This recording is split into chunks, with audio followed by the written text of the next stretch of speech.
This is the College Football Connection podcast with Marty Jenkins and Alvin Reed on 101 ESPN.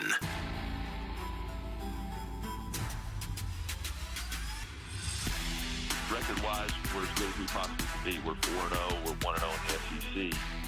But internally, if you're checking a car engine, there's obviously some things right now that aren't operating as good as we can be. And so that's the work this week.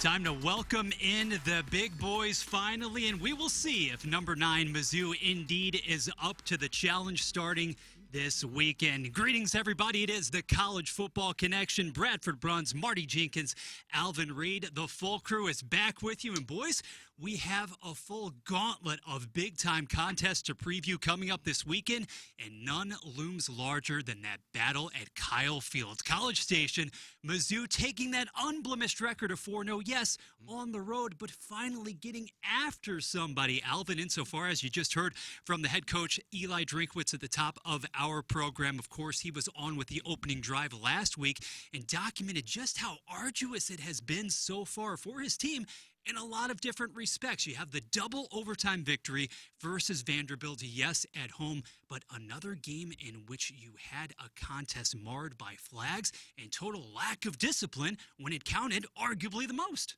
All right. I hear what he's saying, all right? We're 4-0. But the key word on what he just said there is we all see it. We've watched Missouri play. We've seen that they've won games. They've struggled with some aspects.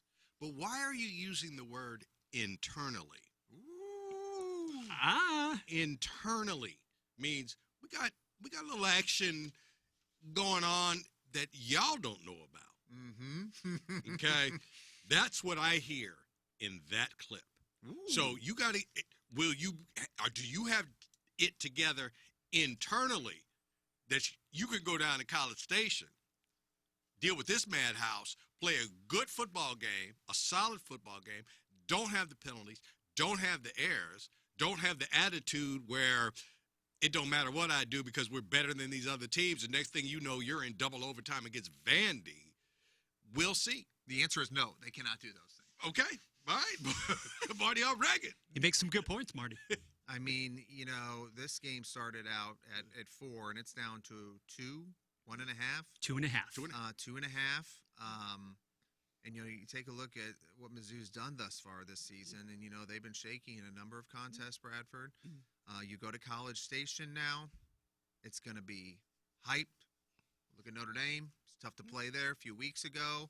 I just think Mizzou's going to have a lot of trouble in this one, Bradford, and I think we're going to see some true colors come out. Couple of things. One, you'd better be ready to start early, quite literally. It's an 11 a.m. kickoff on Saturday in Texas, and Mizzou over the last couple of games, no doubt about it, I agree with you guys, has not been ready to play from the jump. You've had miscommunication on defense, and right now we're still given that ballyhooed figure of, this defense, Corey Batoon's unit's only giving up 12 points per game. Well, it helps when you shut out your first 2 opponents on the season, certainly.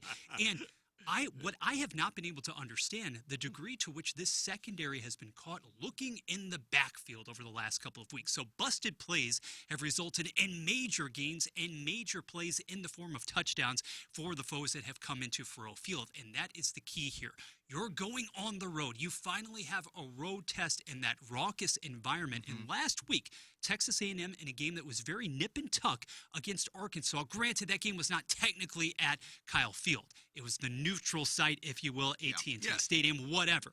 Right now, for Mizzou, what I do like, if I am a Tigers enthusiast here, and I understand that the line is 2.5 in favor of Texas A&M right now, as it should be, a team that has only suffered the one loss thus far.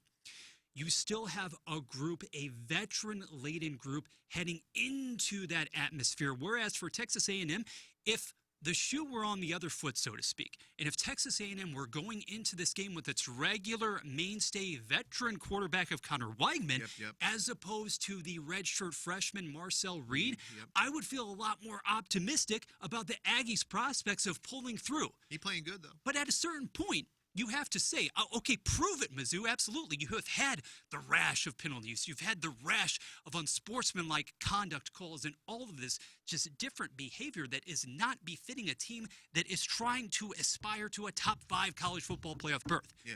And yet, I still think with the senior, who has not entirely been fantastic under center so far this year, Brady Cook, this measures up as a game in which, if you are able, from an offensive line standpoint in the trenches, and we know what the Aggies bring on that side of football, if you're able to hold off the pass rush more so than Arkansas did to allow Cook to get the ball out, MU should be able to feast on the underneath stuff, the intermediate stuff. I'm not even talking about going over the top, because I do think that secondary is very vulnerable for Texas A&M. But if you're able to connect on a few more passes early on to establish the rhythm, even in the flat, that's what Cook hasn't been able to do with regularity so far. I think he can do it here. So you got Mizzou. And you've got to win straight up. Ooh. That number, it's 48.5. At last check, it was 48.5 total. Yes, sir. It seems exceedingly low for me. And I know that the defense can bring it. I know, Alvin, that last week, this Aggies group, and we've said it on numerous occasions on the College Football Connection, you'd better get the Texas A&M squad early, because as that defense goes, as Bateman's unit is able to grow and really embrace the principles of Mike Elko, it's going to be very tough in the second half. The 7 pass deflections last weekend is an interesting stat to monitor, too. So if Mizzou finds itself in a position in which that offensive line, you have a lot of pre-snap penalties again, and you're unable to weather that storm, I do think it will be the case early on. I think they can manage that, but it could get tricky. One way or another, you're going to see a defensive touchdown or two in this game, which will push it into the 50s, I think. Runs in the over. Who you like, Alvin? All right, man. I'm going with Texas A&M to cover only because this is a prove-it game. And I have been wrong on Missouri. I think I got their last game. I thought the spread was too high. Came in. All right. But I've had a tough time with Missouri because I think everybody has, because nobody knows what Missouri's going to bring to the game. Fickle. All right. That's why I'm going with Texas A&M. Mm-hmm. If it's 3 points at home, you got to give Texas A&M 4 points at home. All right. Texas A&M, while a younger team, and their starting quarterback this go-round did not start the game against Notre Dame, they were in an atmosphere night one with the world watching, and they stood up to it. True. Okay. And I think they took enough out of Notre Dame, and that's why Notre Dame lost to Northern Illinois a week later. Obviously, they just had not recovered from that game yet. So if they bring that game, I think if Texas A&M brings the game against Missouri that they brought against Notre Dame, then I think that they will cover the 2.5. It's so short that basically I'm saying that Texas A&M would win the football game, although, like if Missouri wins by, 1, how it is. All right. I'm going to also go play the under on this one. I just think that Texas A&M, should they get a lead, is going to run the ball a lot. As they should. All right. And I also think that Missouri, while everybody's looking at, LB3, and everybody's looking at, can Cook get it together? I think this is the game, and they've had 2 weeks to get it together. So, look, we got to get some first downs running the football. Let's take time away from them so they can't catch us. We go up 8, we go up 6, we go up something, and we get the ball back. Let's not be thinking all hell bent for leather that we now have to score a 75-yard touchdown on one play. Let's make them play defense. Mm-hmm. Let's run the ball at them. Let's take some steam out of them. I think that will be part of Missouri's game plan, and that's what I think will keep the score under. I do think that Texas A&M sneaks out with a win, but I am playing the under. Some interesting things here. The 11 a.m. thing is very interesting. It is. Because, as you mentioned, game 1 of the season, week 1, hyped, ABC, college football, Notre Dame, A&M. You got all the time in the world to think about that, and you come under it's like that was like the Super Bowl that night in College Station. Now you got an 11 a.m. game against Mizzou. This comes on to coaching. They got to have them ready to go, out the gate, as you mentioned earlier. And that comes down to coaching. Very interested to see how that plays out, because I think Mizzou needs to score, and they need to score a couple in the first quarter. I do not think that's going to happen. That receiving core needs to step up depth-wise and star power. I don't think it's going to happen. I think Reed is going to be able to move the ball in this one, and I really think this is going to be a high-scoring affair. I'm with you, Bradford. I'm going with A&M and the over. The over, there it is. All right. For Missouri's defense, it's really quite simple. Alvin, I'm with you insofar as From an offensive perspective, you want to basically run this game flow through Nate Noel, and for better stretches, for the majority of stretches in the game when you experience success versus the Commodores, it was putting the ball in the gut of Noel. But defensively, if you're able to stack the box, I truly believe this should be the approach as orchestrated by Corey Batoon. Stack the box against Olavion Moss. Try to get A&M off of the field and force the freshman to beat you over the top, because he hasn't been uber efficient. Yeah, he hasn't turned the ball over, but has he faced the sort of pressure the likes of which he will witness from the Mizzou defensive front? That's the thing. The secondary has resulted in the breakdown. So far, the defensive line, I believe, has been quite stout. Going back to the beginning of the game once more. At last check, the last time that Mizzou opened in the 11 a.m. hour, that 11 a.m. first window against Boston College, was asleep at the wheel. For the majority, this season, couple of weeks ago, asleep at the wheel for the majority of the first half. Bill O'Brien had his team ready to play. If I'm a Missouri fan, I'm fearing that Mike Elko will do the same, but in the second half, battle of attrition, if you get the ground game going, to me, that is the primary difference. I will remain steadfast with that. Speaking of the matchup last week between A&M and Arkansas, which really turned out to be a dandy of a game, exceedingly close, 21-17. Arkansas took that one on the chin, but there is a get-right opportunity this Saturday night at 6:30 at home, albeit against number 4 Tennessee. And boys, Rocky Top had a week to basically just sit back and watch the rest of the country kind of, exchange blows and whatnot.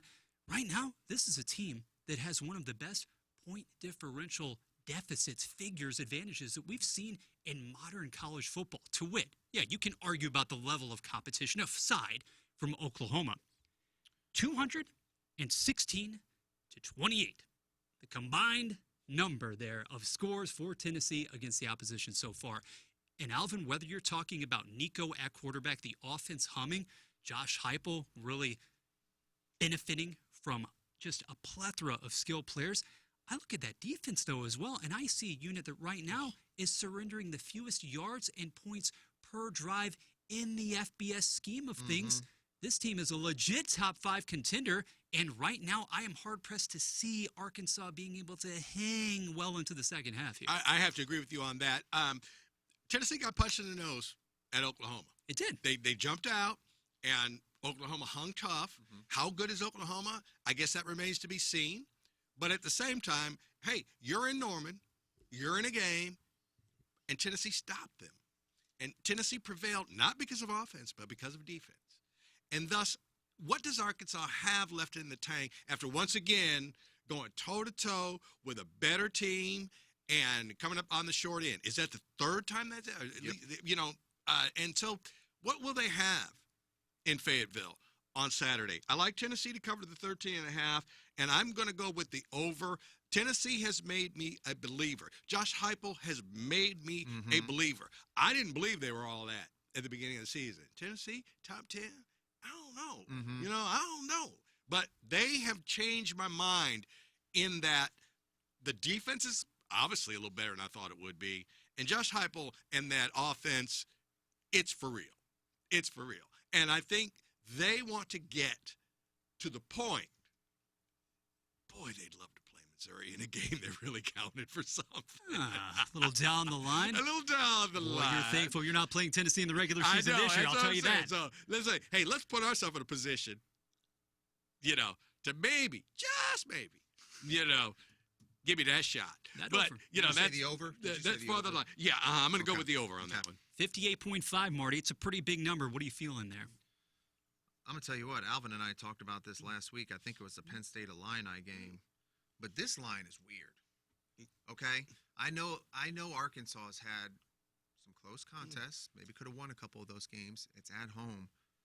And I was looking at a metrics thing, and they said that, Tennessee should be favored by about 21 in this contest. Only favored by 13.5 against Arkansas? I mean, I think they're going to hang a lot of points. And this went from 60.5 to 58. And we talk about Tennessee just historically, they've always had these great offensive teams. You go back Josh Dobbs, I think it was a few years ago. They've always had, I'm trying to think of some other quarterbacks, but they've always had elite offenses. T. Martin, you want to really take it back? We really go back, 98, right. Peerless Price. You want to go down there? Yes. Right. The guy that won the national championship after Peyton Manning couldn't win the national championship. Cover of Sports T. Martin. Illustrated. Cover of Sports Illustrated. Yeah, I Very got good, that one. Marty. But now they got a defense. Now they got a defense, and I'm with you, Alvin. You know, I'm a believer. One shining spot for the Razorbacks is that defense has shown up, you know, this season. It is in Fayetteville. But I just don't see, oh man, this is the game I'm changing my mind a lot back and forth with. I understand. Waffling too. This is a big game. Okay, here's what I'm going to do, because next game's my lock of the week. I'm going to go with Arkansas, because I think that defense, Tennessee has had a couple games this year where they started off slow. That defense at home, I think we're going to see a sluggish affair, okay? I'm going to take Arkansas and in the under. I think it's going to feel somewhat disjointed in the beginning, which would certainly lend itself to maybe going lower on the point spectrum. I, too, am talking myself in and out, back and forth with respect to this pick. It is a tough one because I do fear, and there is this slight part of me that wonders, okay, with Arkansas on the slate this weekend for Tennessee, and then Florida the following weekend, which all of a sudden, or not all of a sudden, but let's just be realistic here, looks entirely manageable. Are you already perhaps looking ahead to October 19th? I think it could be there in the awning, October 19th, Bama. So, having said that, does Tennessee maybe already take Arkansas just a bit lightly at home? And I'm not the biggest Talon Green supporter. He had the one big pass on a broken play, basically, versus A&M last weekend. I am a believer in the way in which Bobby Petrino can game plan. I think the Hogs will get their points in equal measure for about 2 quarters. Altogether, though, we're going under, and it feels like it's perilously close. Is it a 10-point game? Is it a 14-point game? I'm going to barely take Arkansas to actually keep it in that 10 to 12 range. Well, you're talking to the guy that over the last 2 weeks, I've missed 4 by half point. You know, and that's the nature of the game. Brutal. I get it. I.e., your boys. I took Notre Dame and Louisville. I took Louisville to cover 6.5, and Notre Dame wins by 7. But that's the nature of the game. Yeah. This one, you're exactly right on that 13.5. That's why I think Tennessee true 2-touchdown victory. I will say this: when you play in Jerry's world down there, you know that was 80,000 plus at that game, and Arkansas, okay, real game. Texas A&M, real game. Going back to the Missouri thing, neutral field or not, hey, we're ready. Yeah. No matter where we play at for the rest of this season, we're ready. Let's go. But I do think that Tennessee covers. I don't want that neutral site matchup to evaporate, by the way. I know it was the last scheduled one Yes, it was the last game. Yeah, they were talking about that after the game. So let's keep this going.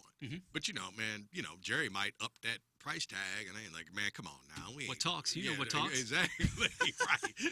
You can play here, but you got to pay. Right. Let's move on from the SEC to Big Ten country and a game and a matchup right now on paper, guys, that certainly would seem to feature decidedly fewer points, at least for one squad. The number 3 Ohio State Buckeyes on Saturday afternoon, 2:30.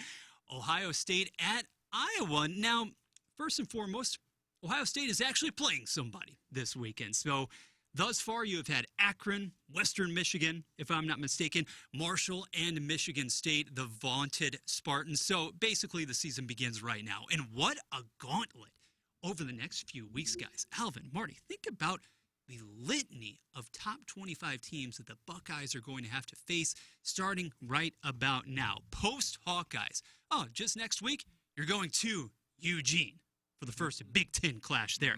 You've got Nebraska at home the following week, and then you basically conclude your month traveling to Happy Valley. For Ohio State right now, it is an opportunity against this Iowa defense to actually show, all right, the bona fides, you know what the skill positions are there. Jeremiah Smith, except for perhaps Ryan Williams of Alabama, maybe looks like the best receiver in all the land right now. Here's another guy who, as a true freshman, is averaging 20 yards per reception and is in a lot of ways, I would say, shepherding this offense as Will Howard is still learning on the job there in Columbus. And while Smith is running behind your secondary, just then watch out as well for the likes of Travion Henderson as well to be able to rip it up the gut. Ohio State is initially favored by 20 here, and the over-under in this contest is 44.5. I'm not sure that Ohio State doesn't reach that number by itself. Oh, 100%. This is not my lock of the week. This is my lock of the year. Oh, all right. All right. I'm telling you right now, 24 to 19.5. The Buckeyes are. This is going to be a laugher. You know, Iowa's going to. This is in Columbus. You know, Iowa is going to try to beat Iowa. You know, good luck. Yeah, slow it down. You know, run the clock, all that jazz. You know, but it's not going to matter. You know, the Hawkeyes are garbage. Ohio State is going to roll in this contest. I think it's going to be over by halftime. They're not going to score 6 points, in my opinion. Give me the Buckeyes to cover. That's it. I'm not messing with the over-under on this one. All right. Remember this name, boys. Uh-oh. Luke Lachey, tight end. Okay. Where does he hail from? Kirkwood. Just outside of Columbus, Ohio. And he's going home. And he's one of the top tight ends in the country. And Ohio State, if they have had any kind of flaw, some tight ends have put up made a little bit of noise about him. Mm-hmm. I think this kid does enough against Ohio State. And I think that defense does enough against Ohio State. I ain't calling it outright. Don't get me wrong. But this is similar to last week. 22 many points. Oh, my goodness. Against a staunch Iowa defense. Iowa goes into Columbus. They cover the 20. Now, I ain't crazy. They going to win the game. All right. But it's the under, and Iowa covers. You know what I like about that? He didn't go with the obvious candidate of Caleb Johnson popping off as well. Motivation abounds, apparently, for the Hawkeyes. Marty, I don't know, though. I'm a little incredulous about that, to be honest with you. You're telling me this team can't win by 3 tutties? I don't care where the game's taking place. Well, and that's a good point. However, all right, Ohio State, come on now. Who you play? What y'all done? Sure. Well, like, okay. It starts now. It starts now. Because you're coming in. This is a Big Ten team with a Big Ten defense that basically blew it against Iowa State or could be undefeated.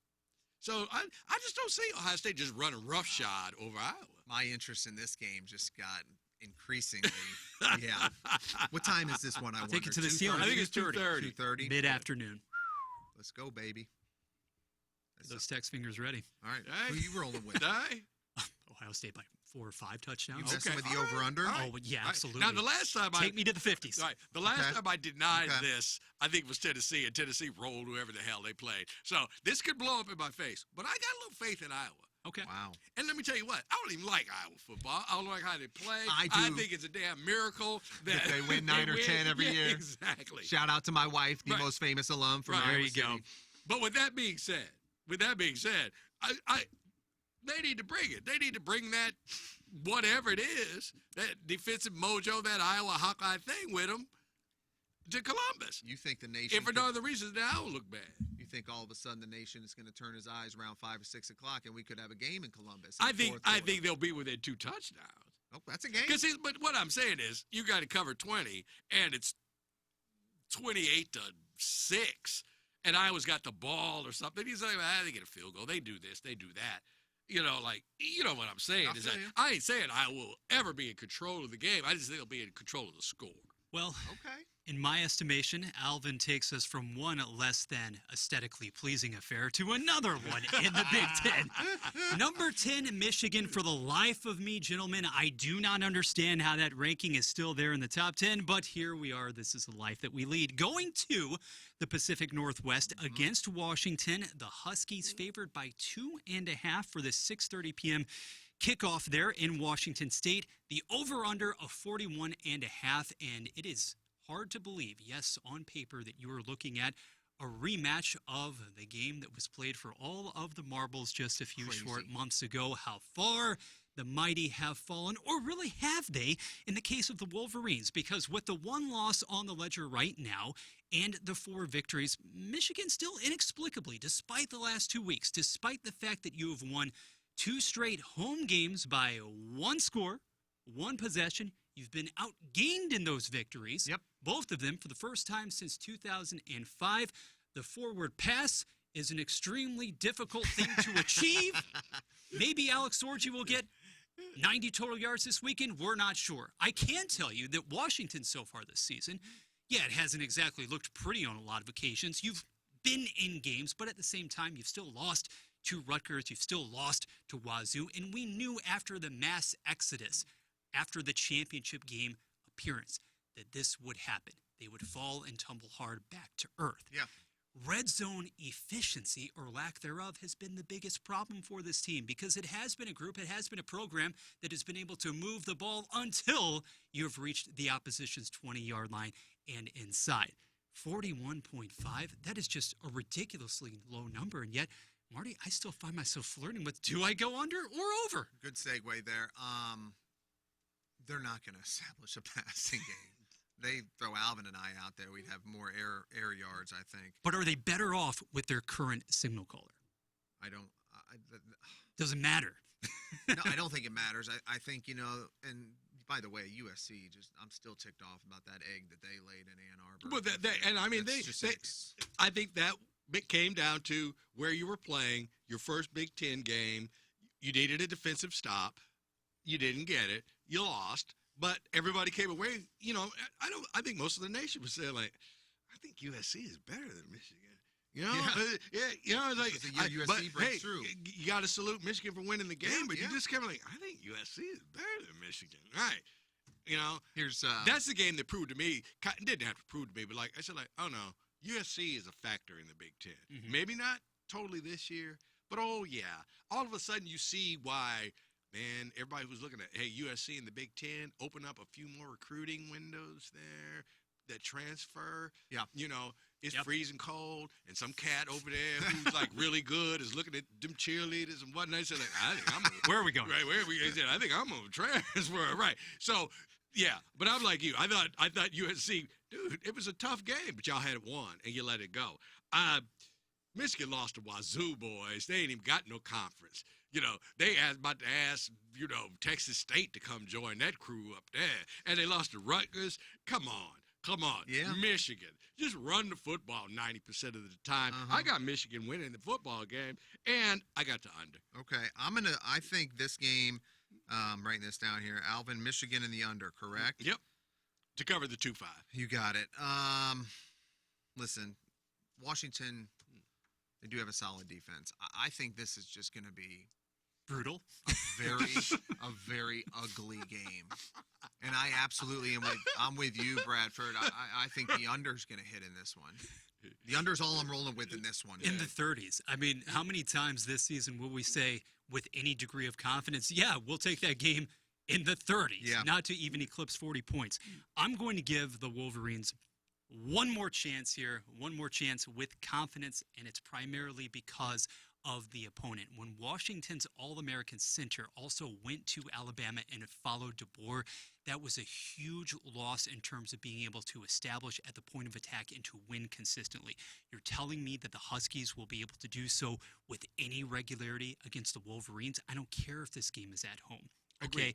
And at the same time, I look back and I reflect on what Michigan's defense did or did not do in the final 14 minutes. You surrendered, 21 points to Minnesota? So this one, I am that was just, a good game last week. I am in a Ended up being a kerfuffle. good game, yeah. I am just absolutely almost at a loss here. But at the same time, Michigan basically is getting 2.5 on the road. Okay, hey, give me the Wolverines here. And yes, I'll say that this one is in the mid-30s as far as the over-under is concerned, too. All right, we're all okay. It is. College Football Connection, week number 6. We're getting ready to wrap it up here on the 101 ESPN YouTube channel and also on 101ESPN.com. But, boys, let's blitz it, and let's blitz by going back to the SEC. Saturday afternoon, 2:30 as well. Auburn taking on Georgia and those Bulldogs, the valiant comeback that was. And yet Alabama figured out a way to get it done in Tuscaloosa in what was viewed, it was the highest rated regular season game in over a decade. Did you guys see that? I saw that. And what? Oh my God. It's crazy. And if you have a game that's like that,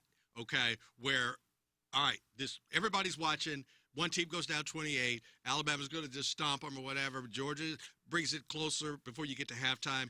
Nobody tunes out in the second half because Georgia's coming back. And not only did Georgia come back, they took the lead. So not only did you get an audience, you held an audience. And the game started early enough that you weren't up till 11 o'clock at night. You know, it was a great game. I think if you're Alabama, you got to say, like, we should have just put them away. And if you're Georgia, we got spunk, and Georgia brings that spunk against Auburn. And I got news for you. Georgia just it'll be fire the coach at Auburn again. Okay. Come late Saturday night. Georgia favored by 24. And they cover the over-under 52.5. And they go over it. Marty, the one thing that you have to keep in mind, last year in this very contest, it was a game into the fourth quarter. It was tied into the fourth quarter, if memory serves as well. Carson Beck, now we have some questions. I'm not talking about being that singular force topping, eclipsing a Milroe and going down the field, stretching defenses vertically. We're talking about ball security here. And the fact of the matter is that Georgia largely lost last Saturday night in Tuscaloosa because he threw 3 picks and he turned over the ball 4 times. That is true. Can he get right here? That's true. I don't think he can. I think we're going to see some more turnovers, and this is something that monitor going forward. I think we're going to see at least 1 or 2 turnovers in this one. I actually looked at this game for quite a while because it intrigues me. I'm going to stay away from the point spread. I'm just going, first off, you did Georgia and over, right? I did Georgia and over. Okay. I'm just doing the under in this game strictly. So that's it for me. But real quick, let me hit reverse. That dude is 17 years old. I know. And how is that even possible? Fine, Williams. He was out there making Hall of Fame moves. I was 17 when I started college, okay? And I didn't turn 18 until September the 6th, my birthday. Did we get an official 40 time No, on record back then? No? All right. I was just trying to give some comps. All right. And thus, that game was September the 20 whatever, okay? I understand that you could be there and be 17 years old, okay? And thus, we were saying, like, oh, my God. Well, no, there are a lot of 17-year-olds running around in September in college. That being said. Dude. Randy Moss, my gosh. T.O., like this dude. Wait, and the 2 moves he made after he caught that football, you cannot, that is just unteachable, unfathomable. I don't care that the game was at home. He made them cats in Georgia look like just like he was gonna be a pro, and y'all ain't gonna be pro. He turns 18 in February. Yeah, February, right? I didn't know that actually. So thus, all I can say is, oh my gosh! But that guy won that game for him, and on one play. And all right, Georgia, I don't think Auburn's got anybody like that. Right, so yeah. 24 is a lot. 24 is a ceiling that's almost too high. You know, that's why, you know, like, obviously college is not the NFL, but NFL, you know, like somebody's favored by 14 points, and everybody says, like, oh my God, that's just so high. All right, now 24, and Auburn has shown that they're don't suck, I guess is the best way to say it. By the way, Auburn comes here. I think Missouri going down there would be a little bit different story too. But you know, I think Georgia's got to show the nation, you know, that hey, we want part of this 12, and if we want part of this 12, we cannot be fooling around with Auburn. By the way, Alabama blows a 28-point lead, wins a game late in the fourth quarter on just a absolutely outstanding individual play, and I jumped from 4 to 1. Oh no, top 25 voters, what's going on? Really? You snapped the 42-game regular season winning streak for Georgia? Okay. That didn't shock me whatsoever. Texas didn't look great.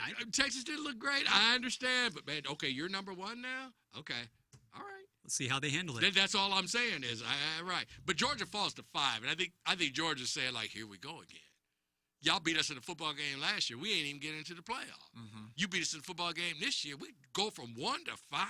When it's all said and done, I don't think both of those teams are going to be in the 12. I think something wild's going to happen this season. From what we've seen thus far across the country, I think something wild's going to happen. What are you rolling with on this one? I'm sorry. Give me War Darn Eagle because we're family appropriate here on the YouTube to succumb by about 17. Okay, but I'm staying away from that over-under as well. Hey, Georgia has to get right to some respect because looming in the next few weeks at Texas, at Ole Miss, I'm still torn on the Rebs, and we'll get to them in just a second on the College Football Connection. And finally, Tennessee, that's right, at home, but still Tennessee to come. So we have one more game left for the Blitz here on this edition of the College Football Connection on 101 ESPN. Ole Miss favored by 9 despite that shocking loss to Kentucky. That game didn't even unfold in Lexington last weekend. I was here at the studio, 101 ESPN guys, and the way in which that one played out, Ole Miss will try to rectify matters at South Carolina, the other Columbia, in what is also a 2:30 kickoff over-under total at 53.5 there. And Marty, last week, it was pretty simple to me, the formula, how Kentucky was actually able to engineer that victory on the road. Number one, Jackson Dart by no means had a superhuman, Herculean performance, but being able to shut down the running game, when you think about the fact that Ole Miss only compiled 92 yards on the ground and to wit, 1 of 10 on third down, time of possession was dominated. The Wildcats held the ball for 39 minutes in that contest. Ole Miss never had a chance to really get anything going, get any traction, and South Carolina isn't exactly a team against which to trifle, in my opinion. Now, the Rebels, they desperately need this one because even though, to me, really relatively speaking, the schedule lines up a bit more favorably for them than it does for a lot of the other SEC Titans to be down the stretch, you have no margin for error now whatsoever, no margin at all. So I think that Dart certainly has to come out guns a-blazing in this contest. Can South Carolina keep up into the second half? What do you got this at? I'm sorry, the line 9? 9, favored by 9 for Ole Miss, 53.5. This game's already over. They don't even, they don't need. We're going to see something like a Notre Dame at West Lafayette, Purdue a few weeks ago, like the 61-0 tilt. I think this game is over by the end of the first quarter. I think they are going to be hot. They're going to be angry. They're still not out of the top 12, obviously. Look at that schedule. And they're, at the end of the season, I think we'll be in the top 12 still. But let's talk about this weekend. Yeah. This game's going to be a joke. Ole Miss, hotty-totty to cover. No feel on the over-under. Lane train, run it. All right, South Carolina had LSU down, beating them, nip and tuck back and forth. LSU, you know how I feel about them. You know how I feel about their coach. Tired of hearing it. Tired of it. But South Carolina is tough in the other Columbia. I am not eschewing the Gamecocks in this game. Ole Miss, what do? They lose the games where they don't show up and play their A game. Once again. Now, Kentucky. Kentucky is like, why don't these other like big animals like coyotes and whatnot, why do they not attack raccoons and badgers and animals like this? Because they say like, I could take it, but that's just a scrap I don't want to get into. That's Kentucky. And that's what they took to Ole Miss. And it was just a alley fight, between alley cats and Ole Miss just like, and then they're like, what the hell we got? Yeah, what are we playing right now? What are we playing? And then you put a solid hit on a dude at the 3-yard line, and the ball pops up in the air, and it goes through your fellow player who scores the winning touchdown. Hey, you know what a lot of that is? He's a hell of a coach, Alvin. Yeah, and that's what I'm saying. Stoops. So, look, Kentucky is a tough and rugged team. So it's not a disaster that Mississippi lost that game at home, but it does tell me that Ole Miss is still, dare I say it, soft? Dare I say it? Still not rough and tumble enough to win a game like that? So I think Kentucky goes up here, okay? I mean, not Kentucky, I'm sorry. I think Mississippi goes to South Carolina, but I think South Carolina shows up. And I think South Carolina covers the 9. Okay. And I am going to go with the over. Okay. All right. Bradford. I don't think, Marty, that South Carolina is that far away from the second tier, if you will, in the SEC. And I do believe that the defense here is going to have a representative performance. Mm-hmm. To say, though, that Ole Miss can't win this game by double digits, I'm not buying it, because maybe it is a slow start. Maybe there is an adjustment period, Alvin, as you said, in the other Columbia for that matter, too. But at the end of the day, we understand what the stakes are. They are as consequential as they come for Ole Miss. So Ole Miss is able to not eke out a victory here, but in the third quarter, the fourth quarter, the sheer talent, it is going to take over.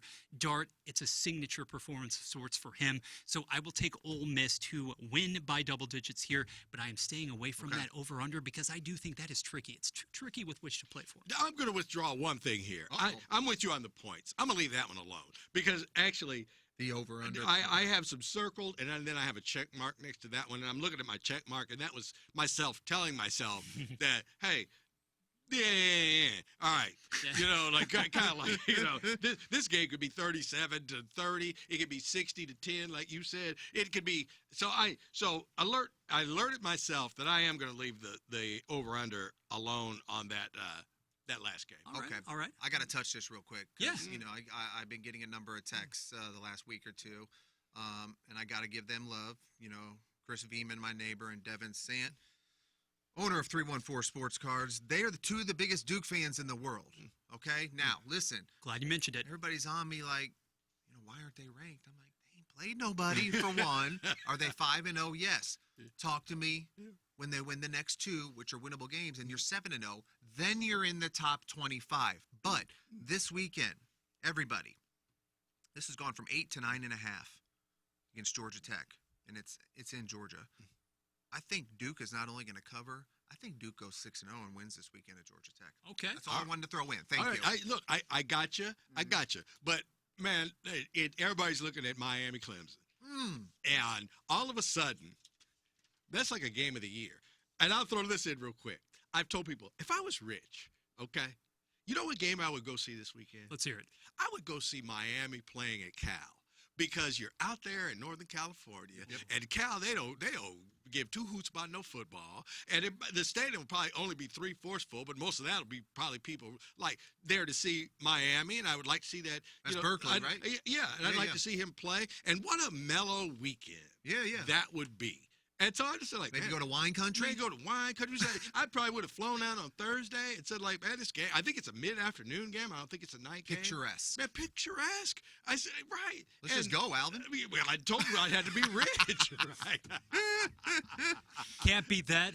Can't beat that. All these great games of college football coming up. I said, no, man, I'd go see Miami and Cal. You ever been to Berkeley? Yeah. I have not been to Berkeley. Yeah, I did not stay long, but we've been out there 3 times. Oh. Okay. And we love Northern California. And so, yeah.